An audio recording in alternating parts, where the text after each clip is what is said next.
जय माता दी समस्त को देवांजलि कुकिंग चैनल को स्वागत करुच्ची आ गोटे नुआ रेसिपी वीडियो को सांग माने आज मु आपन सहित कदली मंजा राइबा बेसर रेसिपी आज शेयर करी। घरे घरे ओडिशा रे परिचित ये रेसिपी खाइबा को बहुत भल लगी थाए। प्रथमे हमको बेसर बनैबा पई पड़िबो। बेसर बाटिबा पई मु ग्राइंडिंग जार रे 4 चामच सोरिष आ गोटे चामच जीरा को भलसे बतुरै कि नै कि देइथिली। तापर एथिरे अदा रसुण आ सुखिला लंका नै जाईची आ देइतबा एथिरे गोटे छोट कटा पियाज।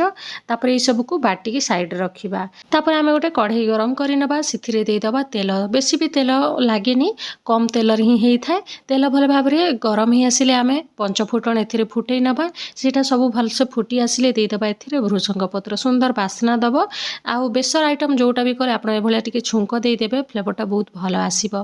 तापर बाटी के रखिथिबा बेसर को एथिरे देइदबा। तापर किछि समय बास गोळेइ दबा। बेसी तो बेसर को भजा जाए नै काहेकि ना पिता लागि थाए सोरिष पटाटा सेइथि पई। तापर आमे ग्राइंडिंग जार रे टिके भी पानी देइकी या देहरे देइदबा।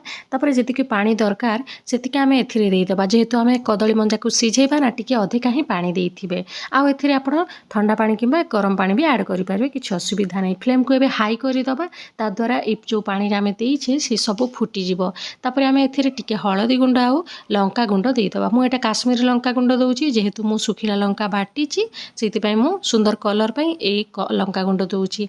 तापर स्वाद अनुसार लूण देइदबा आ भलसे याकू मिक्स करि नबा। सांग माने बहुत सहज रे हेई थाए रेसिपीटा। आपण माने भी थरे बनैबा पई चेष्टा करिवे जदि कदली मंजा पाइबे।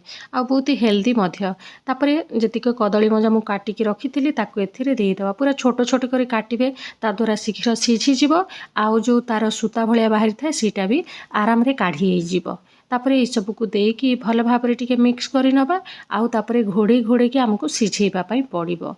आ मझी मझी आपण काढ़ी काढ़ी की देखुथिबे जे पर्यंत कदली मंजाटा सिझी न जाइछि।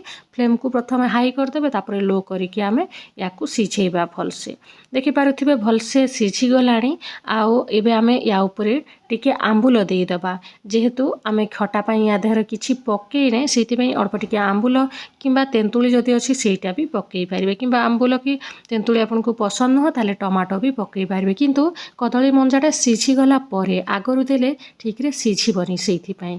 आउ जदि आपण प्रेशर रे सिझेइ देबे कदली मंजा को आउ तापरे जदि देबे ताले आगरु देले भी चलिबो। एभले मु आउरी 2 मिनिट पई लीड लगै नउछि। ठीक रे ए आंबुल भी तार रस दबो, माने खटालियापण आसीबो सेति पई।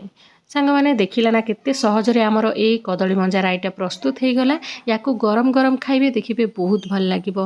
वीडियोटी जदि भल लागिला वीडियोटी को लाइक करिबा पई भूलिबेनी। चैनल रे जदि नुआ अछन्ते चैनल को सब्सक्राइब कर देबे। एभलिया नुआ नुआ रेसिपी देखिबा पई वीडियोटी शेष पर्यंत देखिथिबारु बहुत बहुत धन्यवाद।